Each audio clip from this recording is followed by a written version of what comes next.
ሰላም ውድ የሀገሬ ልጆች፣ እንኳን ወደ አዲሱና አስደሳቹ የሃይስኩል ህይወታችሁ በሰላም መጣችሁ እያልኩኝ 9ኛ ክፍል መግባት ትልቅ ደረጃ ነው። አዲስ ትምህርት ቤት፣ አዲስ ጓደኞች፣ አዳዲስ ተማሪዎች፣ አዳዲስ መምህራን፣ በአጠቃላይ ሙሉ ለሙሉ አዲስ ዓለም ነው የሚጠብቃችሁ። ይህ ለውጥ ትንሽ ሊያስደነግጣችሁ ወይም ደግሞ ግራ ሊያጋባችሁ ይችላል።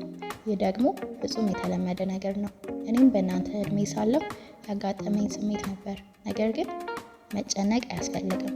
ዛሬ በዚህ ቪዲዮ 9ኛ ክፍልን በታላቅ ውጤትና በደስታ እንድታልፉ የሚያግዛችሁን የግድ ማድረግ ያለባችሁንና በፍጹም ማድረግ የሌለባችሁን ወሳኝ ነገሮች አንድ ባንድ እነግራችኋለሁ። እስከ መጨረሻው ተከታተሉ።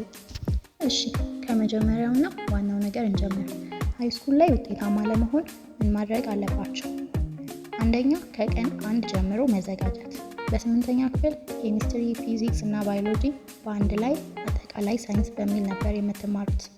አሁን ግን እያንዳንዳቸው ሰፊና ራሳቸውን የቻሉ የትምህርት አይነቶች ሆነው ነው የሚመጡት። ስለዚህ ትምህርት ሳይከማችባችሁ ከመጀመሪያው ቀን ጀምሮ የጥናት ፕሮግራም አውጡ።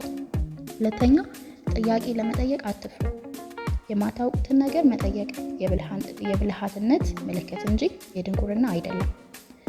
ክፍል ውስጥ ያልገባችሁን ነገር አስተማሪዎቻችሁን ወይም ጎበዝ ተማሪዎችን ወዲያውኑ ጠይቋቸው፣ ተረዱ። መጠየቅ መፍራት የለባችሁ። ኮንፊደንስ በራሳችሁ እንዲኖራችሁ ያደርጋችኋል። አሁን ፈራችሁ ማለት ወደፊት ኮንፊደንስ አይኖራችሁም። ስለዚህ መጠየቅን በፍጹም እንዳትፈሩት። እንዲሁም ደግሞ ጥያቄ ሲጠየቅ መልሱን እያወቃችሁት ክፍል ውስጥ ዝም አትበሉ። እጅ አውጥታችሁ መልሱ፣ ስርዓት ባለው መልኩ። አሁን ብዙ ማውቃቸው ልጆች እንዲህ የፍራቻ ምልክት ያለባቸው ምናምን ልክ ጥያቄ ሲጠየቅ መልሱን እያወቁት አይመልሱም፣ ይፈራሉ ምናምን፣ ያልገባቸውን አይጠየቁም። ግን አሁን 12ኛ ክፍልን ከጨረሱ በኋላ ከየት ያምጡት ይህን ድፍረት? ስለዚህ ምንም ነገር እንዳትፈሩ፣ መብታችሁ ነው መጠየቅም፣ ያልገባችሁን መጠየቅ፣ መልስ መመለስ። ጥያቄ ሲጠየቅ መብታችሁ ነው፣ ምንም ነገር እንዳትፈሩ እና አደራችሁን ፈሪ እንዳትሆኑ። ይቻለም ለፈሪዎች አትሆኑ። በቃ ነገሮችን ስትደፍሩ ነው ሁሉም ነገር የሚሳካላችሁ። ፈሪ ከሆናችሁ ምንም ነገር አይሳካላችሁ። 3ኛ፣ አዎንታዊ ጓደኛ ምረጡ። ጓደኛህን ንገረኝና ማንነትህን እነግርሃለሁ የሚባለው ተረት በተለይ ሃይስኩል ላይ በጣም ይሰራል። አብራችሁ የሚያጠኑ በትምህርት የሚያበረታቷችሁና ጥሩ ስነ ምግባር ያላቸውን ጓደኞች በዙሪያችሁ ሰብስቡ እንጂ ዝቅ የሚያደርጓችሁን ራሳቸውን ከእናንተ በላይ እያደረጉ ምናምን እንደዚህ አይነት ጓደኞች እንዳይኖራችሁ። በሳይኮሎጂ እንኳን ሊጎዷችሁ ይችላሉ ማለት ነው። ቪዲዮ ጊዜ እንዳይወስድባችሁ ስል ማድረግ ያለባችሁን ነገሮች ያዘጋጀዋቸው እነዚህ ናቸው። ወደፊት ደግሞ ማድረግ ያለባችሁንና የሌለባችሁን ለየብቻ ረዘም አድርጌ እሰራላችኋለሁ።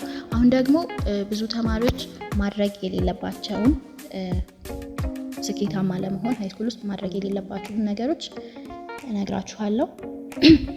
እሺ፣ ስለዚህ ብዙ ተማሪዎች ተሸውደው ህይወታቸውንና ውጤታቸውን የሚያበላሹባቸውን ስህተቶች እናይ። እነዚህን ነገሮች በፍጹም እንዳታደርጉ። አንደኛው፣ ነገ አጠናለሁ፣ ፈተና ሲደርስ አጠናለሁ የሚለው አስተሳሰብ የ9ኛ ክፍል ትልቁ ጠላት ነው። ለትምህርቱ ሰፊ ስለሚሆን ፈተና ሰሞን ብቻ ለማንበብ መሞከር ትልቅ ውጥረትና የውጤት መበላሸትን ነው የሚያመጣባችሁ። ስለዚህ ነገ አጠናለሁ የሚባል ነገር የለም። አሁኑኑ አጥኑት። ያችን ትንሽ ነገር አሁኑኑ ያዟት። 12ኛ ክፍል ስትደርሱ ነው ይሄ የሚቆጫችሁ። አሁን ላይ ገባችሁ ምናምን ይችላል። እኔ ግን ይሄ አሁን አስቀድሜ እየነገርኳችሁ ነው። አደራችሁ የዛሬውን ትምህርት አሁኑኑ አጥኑት። ሁለተኛ፣ በጓደኛ ግፊት አትመሩ። በዚህ እድሜ አዳዲስ ነገሮች የመሞከር ፍላጎት ሊኖር ይችላል። ነገር ግን ሰዎችን ደስ ለማሰኘት ብቻ አላስፈላጊ ነገሮችን፣ ፋሽን ለመምሰል ተገቢ ያልሆኑ ሱሶችን ወይም ድርጊቶች ውስጥ እንዳትገቡ። አይሆንም ማለት መልመድ አለባቸው። ሰው አድርጎታል ብላችሁ እንዳታደርጉት። የራሳችሁ የሆነ ግብ አስቀምጡ። 3ኛ፣ በ8ኛ ክፍል ውስጥ መዘናጋት ወይም መደናገጥ የለም። 8ኛ ክፍል ላይ ሚኒስትሪውን በጣም ከፍተኛ ውጤት ስላመጣችሁ ብቻ 9ኛ ክፍል ላይ የምትዘናጉ ከሆነ ትልቅ ስህተት ነው። በተቃራኒው ደግሞ የ8ኛ ክፍል ውጤታችሁ ዝቅተኛ የነበረ ቢሆንም 9ኛ ክፍል አዲስ መጽሐፍ፣ አዲስ ምዕራፍ ስለሆነ ጠንክራችሁ ከሰራችሁ አንደኛ መውጣት ትችላላችሁ። የዛሬው ምክሬ ባጭሩ ይህንን ይመስላል። 9ኛ ክፍል የህይወታችሁ ምርጥና ስኬታማ ጊዜ እንዲሆን ከወዲሁ በጥሩ ስነልቦና ተዘጋጁ። እናንተ ጎበዞች ናችሁ፣ ማሳካት ትችላላችሁ። ይህ ቪዲዮ ከጠቀማችሁ ላይክ ማድረጉን እንዳትረሱ። ለሌሎች የ9ኛ ክፍል ጓደኞቻችሁም እንዲደርስ ሼር አድርጉላቸው። በትምህርቱ ዙሪያ ተጨማሪ ጠቃሚ ቪዲዮዎችንም ለማግኘት ደግሞ ቻናሉን ሰብስክራይብ እያደረጋችሁ ቤተሰብ ይሁኑ እና ከዚህ በኋላ ከ9ኛ ክፍል ጀምሮ የሃይስኩል ቪዲዮዎችን እሰራለሁ። በቀጣይ ቪዲዮ ደግሞ በምን ዙሪያ እንድሰራላችሁ ትፈልጋላችሁ? መልሳችሁን ኮሜንት ላይ አስቀምጡልኝ። እስከ መጨረሻው ስላዳመጣችሁኝ አመሰግናለሁ። መልካም የሃይስኩል ህይወት ይሁንላችሁ። ለዛሬ ያዘጋጀሁት እንግዲህ ይህንን ይመስላል። ቻው።